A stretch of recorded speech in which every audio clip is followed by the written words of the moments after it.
Hello. Today I want to talk about the same thing that I have been talking about for about 9 years, pretty single-mindedly and non-stop. As some of you may know, I was struck by a vision while tripping on acid, and it really did a number on me. In other words, I was thrown into a world of confusion and chaos, the spiritual world, if you will. And this vision was of a cube with an eye in the center of each face, and it was rotating, and it had big wiggly lines. And that may not mean much to some, but if we do a symbolic analysis in line with the context of the situation, context is important. It's not just about the words we say, but who is saying them, when they're saying them, like what their body language is like when they're saying it, aka the way that they say it. And this is because the body is the context, whereas, let's say, the mind, or the mind, I don't know, I'm getting lost in the weeds already. I just smoked some weed also, I should say that, perhaps. So, the context of this cube vision was that I was very new to acid and LSD, that is, the psychedelics. And stay with me here, don't worry. I'm gonna tie it all together, hopefully. Today is maybe a little more context. There's a new moon conjunct my ascendant at 28 degrees of Sagittarius, also conjunct to the galactic center on basically the winter solstice, perhaps the most spiritually significant day of the year, perhaps. Okay, so anyway, the cube vision, wherein I was in the middle of a budding friendship from college, and kind of a lame thing. I'm still talking about back in my college days. Anyway, that's not what it's about, alright? It's about how I was being struck by the way that the psychedelics open up a whole new world of interpersonal intimacy and communion, okay? And fellowship and embodiment and the glory of the human suchness, to behold another human in their suchness, and thus to come into contact with the real them behind their mask and such, through this empathic resonance and attunement in a musical sense.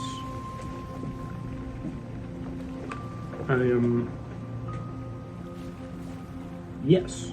So, and at the peak of this kind of realization, wherein I was to some degree noticing the gap which tends to happen between what people say with their body and what they mean, or like something like that, like when we can disconnect the inner and the outer, the spiritual and the material, or like physical, the particular, the multiple, body, you know? So, like a symbol. And so, I was noticing this, and it was just like striking me that we could consciously connect the two, all right? It's not that complicated in retrospect. It's kind of how everything works in general, is that you have to connect heaven and earth. You have to incarnate your true meaning consciously, willfully, intentionally. You lean into it. But it also requires a certain, that's very masculine. I realize that's some masculine energy. Don't let me scare you here, all right? All is well. And that's very masculine, but it also requires this feminine receptivity, you know, this kind of quietness, this integrity of alignment, and some would say virginal kind of devotion, prayerfulness. Okay. Hopefully the wind is alright too. It's raining out here. So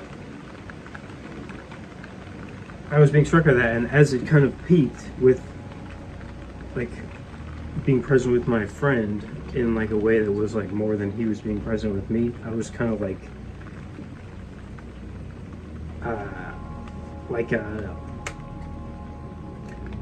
you know, I was like very much looking to go into this aspect of this. I was kind of, I'd always been curious, maybe a bit more context here. Of course, context is significant.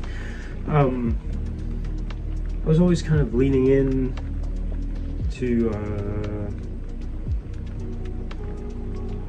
I guess, to rephrase that, I was always kind of following the normal path, leaning into the modern myth that we live in a meaningless kind of, I was never really a full-blown atheist or anything, but I was kind of agnostic, like not really,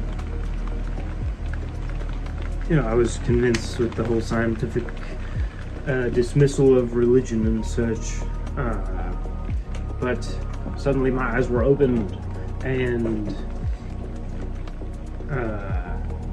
because I was always curious, you know, I love watching the movies, the magical stuff like the Lord of the Rings and Harry Potter. I wasn't like a super fan, but you know,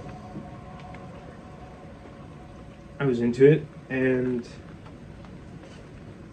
stuff like that. So, and of course they like seeded this in some sense, like there is kind of a subversion of this whole pattern which I'm describing, or whatever you want to say is happening, and where all the like new age spirituality can be like take you off course or whatever. But I was looking for some magic, you know, some Lucifer, as I would term it nowadays, Lucifer, to counterbalance the materialistic, harmonic kind of hellscape, which the machine and such, which we are born into these days, many of us. Okay, so when I took acid, I was like, I'm gonna see what's here. I'm gonna like lean in and see what, maybe I can get some, like, maybe I can experience, maybe there's more to reality than I thought, you know? Okay, so suffice to say, in that moment when I was kind of realizing that we could do this thing to incarnate our meaning in a skillful way, which we are basically always doing with our words, all right? It's when I use, you know, it's like I can do this, but I can do it with my body as well, you know? It, you know, to like lean in. Anyway, so right at that kind of moment of intensity, where I was like putting that together, kind of, I had a closed-eye visual, and it was my first closed-eye visual, and that was the cue. All right, so then there was it all became twisted and confused, and then like I wasn't ready for that experience and stuff. I was, I didn't know what I was getting myself into, and leaving some of the more personal details aside that could be relevant to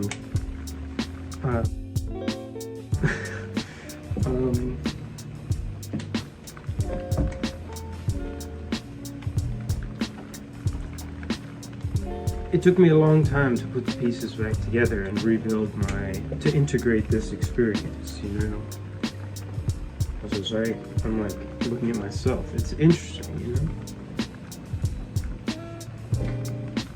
Okay, so, but eventually I found that I was not so crazy. Indeed, you may have begun to see some overlaps with Christianity.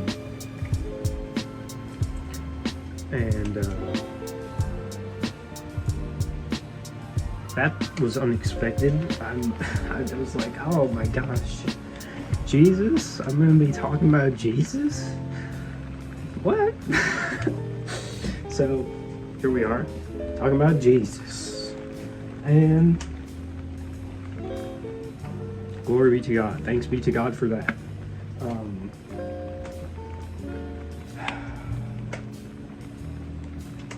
So that, that aspect, I'm glad that, because, upon looking more into Christianity, I was like, oh, it's not only makes sense of my experience, but also everything in general. And like, this is a beautiful discovery for a secular person to experience. Yes. The peace of not being so confused, being like, what is this place? What is going on? Is everything okay? Yes, actually.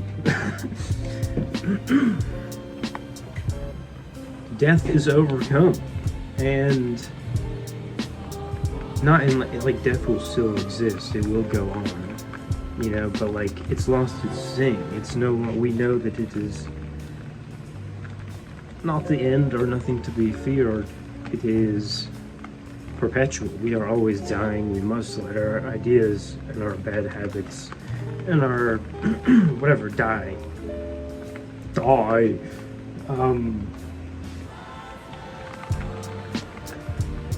all the time, pretty much perpetually, if we want to like really participate in a living way where we're like really in touch with reality and the present moment and such and the people around us.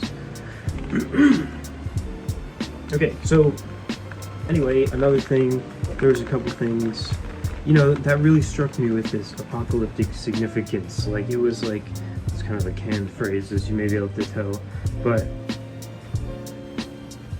I was like, this is important, and something is happening where people are like gaining this ability, and the veil where we see through this stuff, through other people's use of this magic technology, sort of spell work. Excuse me, I'm talking. One moment.